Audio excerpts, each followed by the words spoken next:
শরীফ হোসেন নতুন প্রবাসী, নতুন স্বপ্নের খোঁজে সৌদি আরবের বুকে পা রেখেছেন। কিন্তু সেই স্বপ্নের আড়ালে লুকিয়ে আছে নির্মম বাস্তবতা, যা প্রতিদিন তাকে ছিন্ন ভিন্ন করে দিচ্ছে। প্রচণ্ড গরমে বাইরে দাঁড়ানোই যেন শ্বাসরুদ্ধকর যন্ত্রণার মতো। সূর্যের তাপে শরীরটা ঝলসে যায়, চোখে ঝাপসা লাগে, মাথা ঘুরে আসে। তবু কাজ থেমে থাকে না। একটু ছায়ায় কোণে দাঁড়িয়ে শরীরটা ঠান্ডা করার বৃথা চেষ্টা করে শরীফ।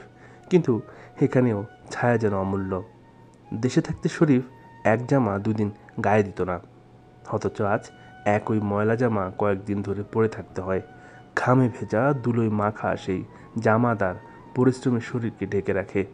তবু তিনি পারেন, কারণ এখানে কাজ মিস করার চেয়েও নোংরা জামা পরা সহজ। গ্রামে তার চুল ছিল সবার হিংসার কারণ। বন্ধুরা বলতো, শরীফের মতো চুল কারো হয়নি। আজ সেই চুল ধুলোবালি জমে রুক্ষ হয়ে গেছে। গরম পানিতে প্রতিদিন ধুতে ধুতে চুলগুলো লালচে হয়ে যাচ্ছে। আয়নায় নিজের প্রতিচ্ছবি দেখে তিনি মাঝে মাঝে নিজেকে চিনতে পারেন না। একসময় ফ্যান ছাড়া ঘরে থাকতে পারতেন না তিনি, অথচ আজ প্রখর সূর্য মাথার উপরে, মাটিতে আগুনের মতো উত্তাপ। খাবারের প্রতিও দেশে তার ছিল হাজারটা অভিযোগ।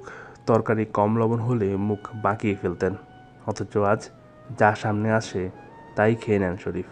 শুকনো রুটি, বাসি ভাত কিংবা সস্তা ডাল, সবই তার কাছে এখন পরম তৃপ্তির খাবার। অভিযোগ নেই, অভিমানও নেই। দেশে থাকতে সামান্য কথাতেই রেগে যেতেন তিনি, অথচ এখানে তিনি আর রাগেন না। যার অধীনে কাজ করেন তার ধমকও এখন হাসি মুখে উড়িয়ে দেন। কারণ শরীফ জানেন, এখানে টাকা আয় করতে না পারলে প্রবাসীদের কোনো দাম নেই। ফোনের ওপাশ থেকে মা যখন কাপা কণ্ঠে বলেন, বাবা কষ্ট করিস না বেশি, তখন শরীফের বুকটা হাহাকার করে ওঠে। যখন ছোট বাচ্চা জিজ্ঞেস করে, আব্বা তুমি কবে আসবা, তখন তার চোখ ভিজে যায়। কিন্তু তিনি কান্না চেপে রেখে শুধু বলেন, আসছি রে বাবা, আসছি, খুব শিগগিরই আসছি।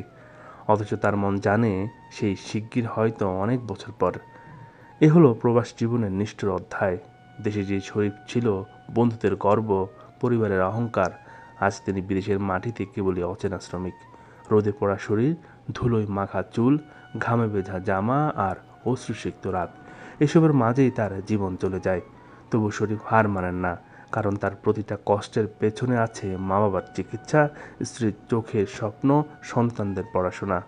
তার প্রতিটি ঘামের বিন্দু জমি হয়তো একদিন তৈরি হবে পরিবারের হাসি। প্রবাসীর জীবনে আসল চোখের পানির ইতিহাস, যেখানে হাজার শরীফ প্রতিদিন নিজেকে বিসর্জন দেন পরিবারের সুখের জন্য। তাদের ঘামে ভেসে চলে দেশের অর্থনীতি, তাদের অশ্রুতেই বেঁচে থাকে অসংখ্য পরিবারের আশা।